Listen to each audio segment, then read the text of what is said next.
தமிழ்நாடு பாஜக தலைவர் அண்ணாமலை மாற்றப்படப் போகிறார் என்ற பேச்சு தமிழக அரசியல் களத்தில் தற்போது அதிகம் கேட்கிறது. அதிமுகவை கூட்டணிக்குள் கொண்டு வர வேண்டுமென்றால் அதற்கு தடையாக இருப்பார் என்று கருதப்படும் அண்ணாமலையை கட்சித் தலைவர் பதவியிலிருந்து கொஞ்ச காலத்திற்கு மாற்ற வேண்டும் என்று டெல்லி தலைமை முடிவெடுத்துள்ளதாக யூகங்கள் கிளப்பப்படுகின்றன. அடுத்த பாஜக தலைவர் இவர்தான், இல்லை அவர்தான் என பெட்டிங் கட்டும் நிலைக்கு ஒவ்வொருவரும் யூகங்களை முன்வைக்கின்றனர். ஆனால் பாஜகவின் தொண்டர்கள், அண்ணாமலையால் பாஜக பக்கம் வந்தவர்கள் தலைமை அப்படி ஒரு முடிவை எடுத்துவிடக்கூடாது என நினைக்கின்றனர்.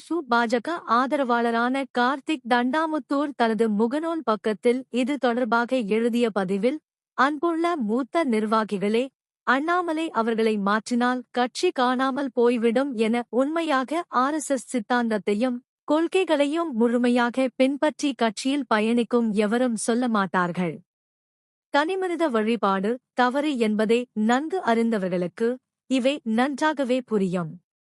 ஆனால் தமிழகத்தை பொறுத்தவரை பாஜகவின் வளர்ச்சி நிலையான எண்ணிக்கையிலேயே இருக்கின்றது.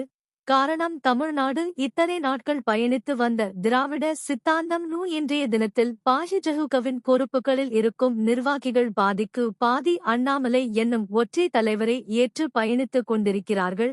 அப்படி இருக்கையில் டிஎம்கே, ஏடிகே, டிவிகே போன்ற கட்சிகளுக்கு சிம்ம சொப்பனமாக விளங்கும் ஒரு தலைவரை தேர்தல் சமயத்தில் கூட்டணி காரணங்களுக்காக விலகினாலோ மாற்றப்பட்டாலோ அது இத்தனை நாட்கள் கட்சி பணி செய்த ஒவ்வொரு நிர்வாகிகளுக்கும் மிகப்பெரிய சங்கடத்தை ஏற்படுத்தும்.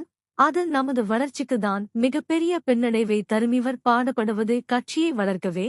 இவரது கூற்றுப்படி நடப்பது நல்லது. கட்சியில் அடிமட்டத்தில் பணி செய்யும் எங்களை போன்ற ஒவ்வொரு தொண்டனின் கருத்தும் அதுவே.